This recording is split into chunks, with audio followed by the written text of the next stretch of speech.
Assalamualaikum warahmatullahi wabarakatuh. Kami dari kelompok 3 mata kuliah Fikih Ibadah dengan kelompok 1 Birul Anam, 2 Damar Jati Sidik, 3 Amelia Rahmah akan menjelaskan tentang toharoh dan najasah.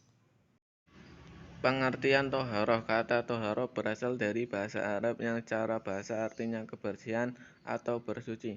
Sedangkan menurut istilah, toharoh adalah mengerjakan sesuatu yang dengannya kita boleh mengerjakan sholat, seperti wudhu, mandi, tayamum, dan menghilangkan najis. Menurut syarak, toharoh adalah suci dari hadas atau najis dengan cara yang telah ditentukan oleh syarak atau menghilangkan najis yang dapat dilakukan dengan mandi dan tayamum. Dari beberapa pengertian tentang toharoh tersebut, maka peneliti menyimpulkan toharoh berarti menyucikan dan membersihkan diri dari najis dan hadas. Sebagai salah satu syarat melakukan ibadah yang dapat dilakukan dengan wudhu, mandi, dan tayamum dengan alat yang digunakan yaitu air, debu, atau batu. Macam-macam media untuk bersuci. 1. Air. 2. Batu. 3. Debu. 4. Tanah.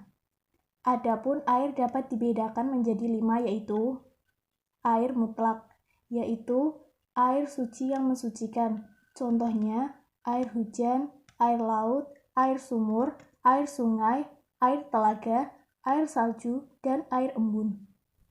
Air musyamas, yaitu air yang terjemur oleh matahari dalam bejana selain emas dan perak. Contohnya, air yang terkena sinar matahari sehingga menjadi panas. Air mustakmal, yaitu air yang sudah dipakai. Contohnya, air yang dipakai untuk basuhan pertama pada anggota badan ketika berwudu.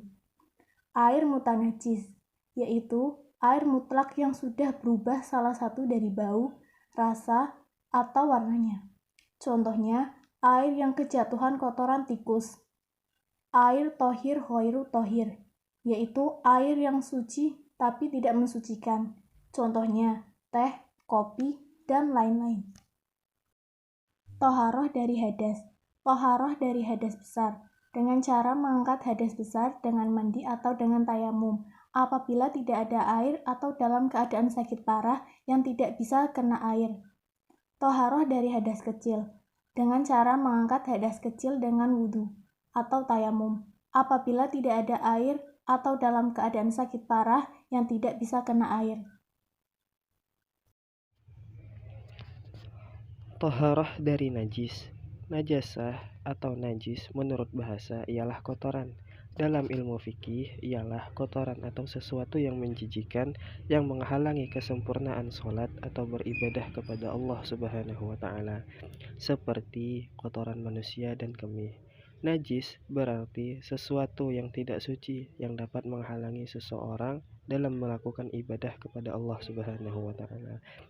Adapun jenis-jenis najasah dapat diklasifikasikan menjadi 3. Yang pertama adalah najasah mukhafafah, ialah najis yang disucikan cukup dengan memercikan air pada najis. Contohnya adalah air kencing anak laki-laki yang belum berusia 2 tahun dan belum makan makanan yang lain kecuali air susu ibunya. Yang kedua, najasah mutawassithah, ialah najis yang disucikan hanya dengan membasuh air atau menyiramnya dengan air sampai najis tersebut hilang, baik rasa, warna, dan bau dari najis tersebut. Contohnya adalah kotoran, air kencing, dan sebagainya. Yang ketiga adalah najis mughalladah, ialah najis yang perlu dibasuh 7 kali, salah satunya dengan air yang bercampur dengan tanah. Contohnya seperti jilatan anjing.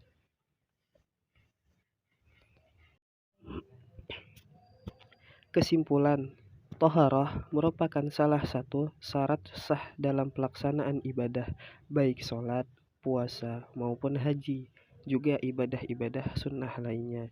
Maka ibadah yang paling sering dilaksanakan, terutama sholat wajib 5 waktu, jika dalam pelaksanaan sholat tersebut tidak sah, kecuali seluruh keadaan, pakaian, badan, tempat, dan sebagainya dalam keadaan bersih dan suci, baik suci dari hadas besar maupun hadas kecil dan najis. Hadas menghalangi sholat, maka bersuci adalah seperti kunci yang diletakkan kepada orang yang berhadas. Jika ia berwudu, otomatis kunci itu pun terbuka. Untuk itu, toharoh tidak hanya cukup untuk diketahui, tetapi juga harus dipraktekkan secara benar. Dalam kenyataan, ada sebagian umat Islam yang masih kurang tepat dalam melakukan praktek toharoh dikarenakan kurangnya pengetahuan atau semata-mata salah dalam pelaksanaannya. Sekian, terima kasih. Assalamualaikum warahmatullahi wabarakatuh.